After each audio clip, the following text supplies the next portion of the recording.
So there is this boy of ours natoka eneo la Kitale. Jina tumutafutie moja safi, tumuite Yobra. Yobra ni nani? Yobra ni comrade. Amepiga shughuli yake pale high school, amepita vizuri, amepita with flying colors, ameenda campus. Lakini Yobra anakuanga na shida moja. Shida ni addict wa pombe. Yeye bila pombe bila pombe maisha haiendi vizuri. So amepiga pale mwaka wa kwanza, maisha inaendelea sawa, kwa sababu si unajua first year pesa huwa inatumwa kutoka nyumbani mbaya sana. Labda kuna kashamba walikuwa wamekata mahali. So pale ukiwa first year ni kupiga simu, pesa inaingia. Yobra anaenda analipa bills hapa na pale, yenye inabaki anaingia Sabina Joy. Kwa sababu sasa bila pombe labda mkuje kumuokota hapo.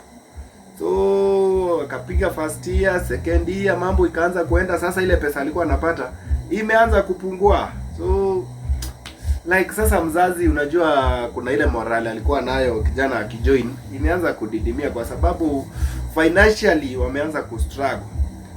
So kufika that year kuna pesa ilikuwa inaingia. So ikabidi Brayo ile kitu angefanya ni kutafuta trick games zenye zita make sure ako na dough kwa mfuko, kwa sababu bila kashigidi atapiga aje maji yake? Hawezi, tusidanganyane. So that year kaanza kupigia mabro hapa na pale, kupigia relatives hapa na pale, but heavens zilikuwa zinamsikia. Alikuwa anapata kitu kadogo hapa, nenda natuliza kiu yake. Ikafika wakati sasa kaingiana na mabeshte. Like unajua kuna venye ukiwa addict alafu upatane na mabeshte wanaweka hii kitu, lazima pia kuna kununuliana hapa na pale. So leo nimenunua, si kesho pia wewe lazima utushikie mzinga bwana, kwa sababu sasa huwezi kwa wewe una depend sisi tunanunua. Wewe kazi yako ni kubugia tu, unapugia kitu hujanunua. So leo nikinunua kesho wewe ndio unanunua. Kapiga kamtindo ikakuwa mazoea. So there is this one day ilikuwa ni tani yake ya kununua, but kijana akiangalia mbele, angalie nyuma, kwa mpesa yake alikuwa na takriban shilingi 15. Shilingi 15 utabai mzinga kwa baya nani? Wapi? So akachora hesabu 1 2 3, akaona design mzuri ya kutoa do kwa mzae, kwa sababu walikuwa wameitisha do the previous day ya food. Labda fake kitu hapa sasa ndio pesa itoke, kwa sababu bila kufake kitu hapa mabeshte watambeba ndogo. So alikama hapo na plan ya kutoa pesa yenye ni enough kununua pombe for the entire month. So alifanya nini? Aliambia beshte yake, mzae wangu najua si eti amesota, ako na do, lakini sasa nikimpigia nimwambie atume do hawezi. Kwa hivyo tufanye aje? Kumwambia sasa, mzae wangu kuna kitu moja atakangi kusikia, na hii kitu ni atakangi kusikia nikiwa mgonjwa. Ukimwambia tu mimi ni mgonjwa, siri apande ndege kutoka pale afike hapa. So akamwambia ile kitu tutafanya, wewe hapa utakuwa daktari. Tupige simu home, useme kijana yenyu wako hadi maututi ni kwenda anaenda. Watume do itatoka. So waka execute plan. Brayo akapea mori wake mmoja hapo simu, kamwambia fanya aje, nikipiga na yangu niongee, wataona ni konge. So ile kitu utafanya, nitakupiga hii namba ya mzae. Ufanye nini? Umpigie, umwambie niko OC na niko condition mbaya. Like wakisuba tu kutuma do, si wanakuja kunipeleka kwa fridge. So akapiga, kijana akapiga, hello, naitwa fulani, mimi ni daktari kwa hospitali XYZ, na kuna kijana yenyu hapa anaitwa Brayo, tumemreceive, ako in a very bad condition, Okay. So mzae, to cut the story short, akamwambia ni nini inahitajika. Do I need to come ama mambo inaweza enda sawa? Akamwambia unaweza come, but before you come, what you have to do, utatuma 30,000. Meanwhile tuendelee kumshughulikia hapa na pale. Ukikuja upate kijana wako sawa.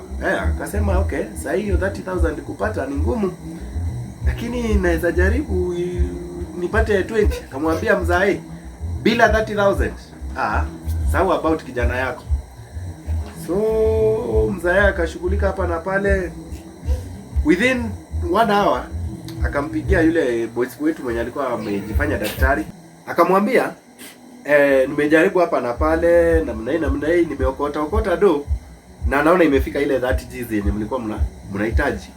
So akamwambia natuma kwa hii namba ama kuna namba yenye mnalipa nayo pale OC. So kijana akamwambia weka kwa hii namba because this is the number that we use, ni namba ya OC. So mzae alikuwa anatashwishu, akafanya nini? Akachukua 30,000 kaika kwa ile namba, akamwambia kwa sababu sasa niko Kitale na boys alikuwa anasoma Nairobi. Akamwambia hakuna haja nikuje, if there is this mnaweza mtibu maneno ikuwe sawa, kwa sababu kitambo nitoke hapa sitafika huko kesho asubuhi na labda kijana atakuwa feel fit. So akakata simu na vijana wakafurahia. Walikuwa wameona ni kama sasa wameangukia jackpot. Wewe unajua pombe ya 30,000 inatoshana aje? Pombe ya 30,000 ni pombe mnaweza mwaga kwa room, muingie mswim ndani. So vijana wakaingia base yao ya kawaida, mahali wamezoea kupiga kitu yao.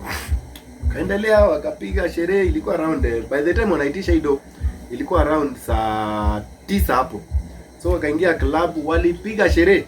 Nikikwambia walitoka hapo that day itakuwa nakudanganya. Walitoka the following day 5 asubuhi. Vijana wamelewa, wameisha. Ndio mzae kijana anaangalia simu, anapata missed call kama 50 kutoka kwa mzae, kwa sababu mzae alikuwa ameambiwa kijana ni mgonjwa. Lakini kijana waliingia wakakunywa wakasahau hata kama walikuwa waangalie simu. So mzae amepiga, ako na depression, ameshindwa ni nini inaendelea. So kutoka kwa klabu ni kutembea waingie kwa nyumba, kwa sababu mali walikuwa wanakunywa haikuwa mbali na mali wanaishi. So wakiwa kwa barabara something happened. Na kitu ile happen si mzuri. Si hao ni watu wameshinda kwa klabu kukunywa the whole day. Wamekunywa mpaka wakaoga. Like 50 meters kuingia mali wanaishi. Si hawaangalii barabara. Ni kuvuka, kama umevuka kaende sana. Kijana alivuka kufika katikati ya barabara, aliokotwa. Huyu beshte yake kitu aliona ni mwili inashuka kutoka pale juu ikianguka kwa lami na damu ikaspread. Sasa wafanye nini?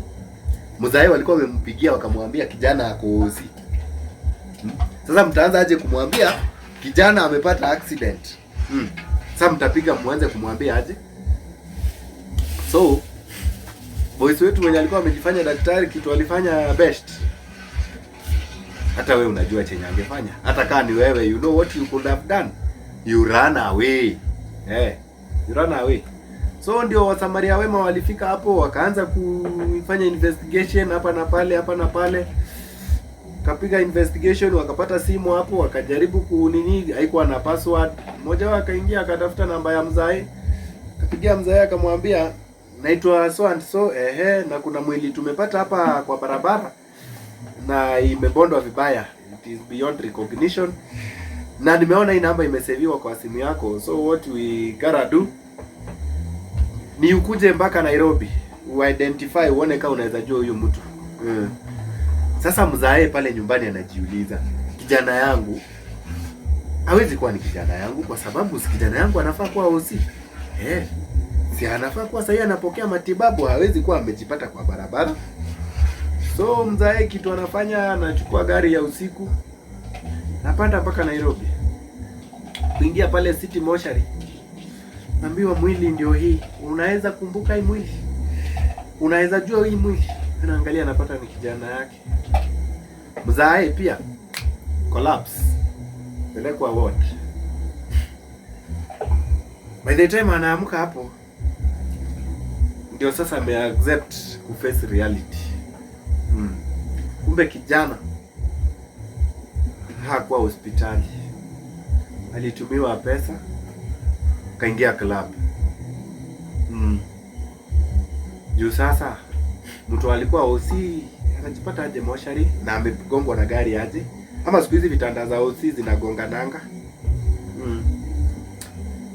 So mzae hakuwa na option kuchukua mwili kupeleka kuzika na kusahau hiyo maneno, na hivyo ndio mzae alipoteza pesa 30,000, akapoteza kijana amesomesha kutoka playgroup mpaka university around third year. Vijana huku nje, we are misusing the weaknesses of our parents. Juu how could you, but pia ni kama siku yake tu haiko inamwendea fiti. Juu ali fake sickness akakufa.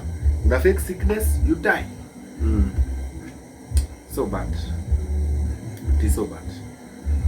Yeah. Mbaya. Na hiyo ndio mwisho ya story yangu. Siko na story mingi. Na ni tabia mbaya kuendelea kuangalia story zangu na uja subscribe. Na unaona tu vizuri hapo chini button ya subscription. Uko na roho mbaya sana kama utaki kufinya hiyo button. Hiyo roho yako na ya ibilisi ni the same. Kama uja subscribe ni the same. Kwa sababu tofauti yako na yeye ni eti yako ahera, wewe uko duniani. Otherwise mnafaa kuwa uko nyi wote. Acha nikafungia hapo. Nimekuwa successful sana. Shukran.